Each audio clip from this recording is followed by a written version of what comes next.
Con el permiso del presidente de la Academia Mexicana de Cirugía, del coordinador del seminario Medicina y Salud, del resto de los integrantes de la mesa de honor, de los invitados y académicos presentes.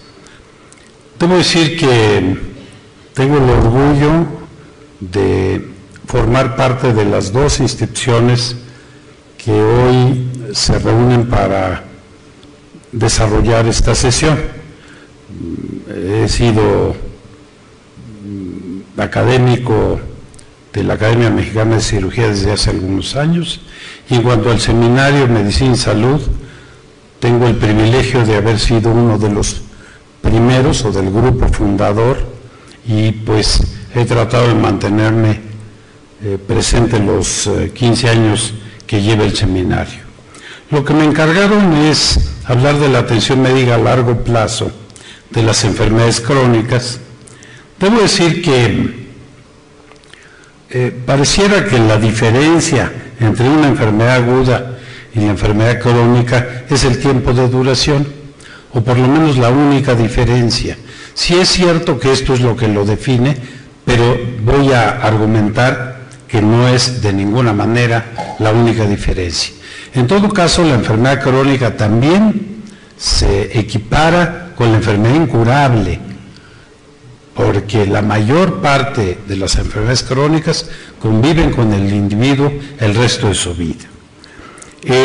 Nuestra formación como médicos se restringe a la enfermedad aguda, al modelo de la enfermedad aguda, y lo que ha ocurrido es que cuando enfrentamos una enfermedad crónica la manejamos como si fuera una aguda que se prolongó, y esto no es absolutamente correcto. Sí es verdad que pueden coexistir. Este esquema muestra la aterosclerosis, una enfermedad crónica, y un infarto del miocardio, una enfermedad aguda. Pero el modelo de la enfermedad aguda se caracteriza por lo siguiente, porque el médico le hace algo al paciente, lo opera, lo manipula, lo prescribe, el paciente lo permite y colabora, la enfermedad se resuelve de alguna manera, o se cura o se muere, y los elementos claves son la intervención del médico y la prescripción. Pero basta analizar algunos problemas de salud que pueden expresarse de manera aguda o de manera crónica para percatarse de que son bastante diferentes. Dolor agudo y dolor crónico son diferentes. Dolor agudo es un incidente, dolor crónico es una enfermedad en sí mismo. Tiene que ser manejado como una enfermedad. Pancreatitis es muy claro. Pancreatitis aguda es un síndrome abdominal agudo, es una catástrofe abdominal. La pancreatitis crónica es un trastorno de la absorción intestinal, o mejor dicho, de la digestión. La bronquitis aguda y la bronquitis crónica, todos los años tenemos nuestra bronquitis aguda, la mayor parte de los que estamos aquí, pero bronquitis crónica es otra entidad. La enfermedad intersticial pulmonar, no me dejará mentir el maestro Rivero. La gota aguda, bueno, son monoartritis, podagra. La gota crónica es nefropatía, estofos. La lumbalgia aguda, pues cualquiera le ocurre ante un cierto esfuerzo. Lumbalgia crónica requiere todo un protocolo de estudio. Inflamación aguda e inflamación crónica. Leucemia aguda, si les dan a escoger, escojan una leucemia crónica, porque es una enfermedad completamente diferente de la aguda. La prostatitis aguda es un cuadro infeccioso, molesto, con dolor perineal, algunas fiebre. La prostatitis crónica es casi una enfermedad psiquiátrica. Toxicidad aguda y toxicidad crónica, hepatitis, insuficiencia renal aguda y crónica. Diarrea aguda es autolimitada, sola se quita, no hay que hacer nada, evitar acaso la deshidratación. La diarrea crónica requiere todo un protocolo de estudio, etcétera. Entonces, las diferencias entre enfermedad aguda y enfermedad crónica no es solo el tiempo de evolución, también son los desenlaces. La enfermedad aguda se resuelve, la enfermedad crónica permanece. La incorporación y permanencia en el conjunto de enfermos, ahorita lo voy a tratar de ilustrar el tipo de intervenciones. La participación del paciente en la enfermedad aguda, pues simplemente se deja hacer, autoriza que se haga, colabora. En la enfermedad crónica es fundamental su participación. Sin ella no se puede manejar el caso. La utilización de los servicios también es diferente, la participación de la sociedad. En la enfermedad crónica, la participación de la familia, de las redes sociales, es importantísima. Y los objetivos de la terapéutica, que obviamente en la enfermedad crónica ya no son la curación.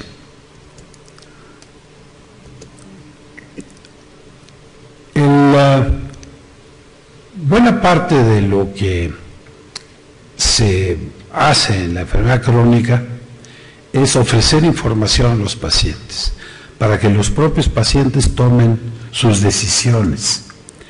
Y la misma Organización Mundial de la Salud considera que el recurso más importante para la atención médica no es ni siquiera la atención primaria, o bueno, esto como parte de la atención primaria, sino el autocuidado, lo que los pacientes puedan hacer por sí mismos, con la asesoría, con la supervisión del médico. De tal manera que el autocuidado es una estrategia fundamental para la enfermedad crónica. Y el autocuidado consiste en cuidados no medicamentosos, en modificación de estilos de vida, en apoyo social en la enfermedad, en primeros auxilios en la vida diaria y algo de automedicación, que no autoprescripción.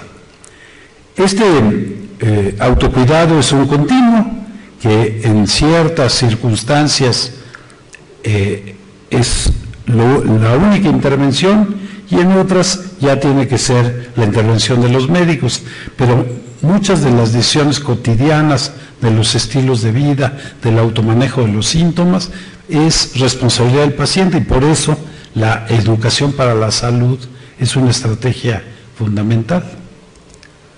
Entonces, ¿cómo es el modelo de la enfermedad crónica a propósito de lo que me encargaron hablar? Primero, que el paciente convive con su enfermedad por el resto de su vida. Tiene que aprender a convivir con su enfermedad. Segundo, tiene que saber contender con las eventualidades cotidianas, muchas veces inéditas. El médico no puede estar atrás del paciente o junto al paciente para resolver muchas de las contingencias que el paciente enfrenta. La participación del médico es educativa y no prescriptiva, o es más educativa que prescriptiva. Y los médicos no estamos preparados para educar a los pacientes, ni actitudinalmente ni metodológicamente. Muchas veces el paciente comprende mejor la enfermedad que el médico. A algunos colegas esto les incomoda, pero esa es la verdad. Ya lo hemos visto con algunas enfermedades crónicas en que los pacientes nos enseñan. Siempre tiene algo que aportar en la planeación del manejo. Entonces, la participación del paciente, pues, es diferente. La enfermedad crónica se caracteriza por comorbilidad frecuente. La mayor parte de los pacientes crónicos no tienen solo una enfermedad, sino que tienen varias simultáneas.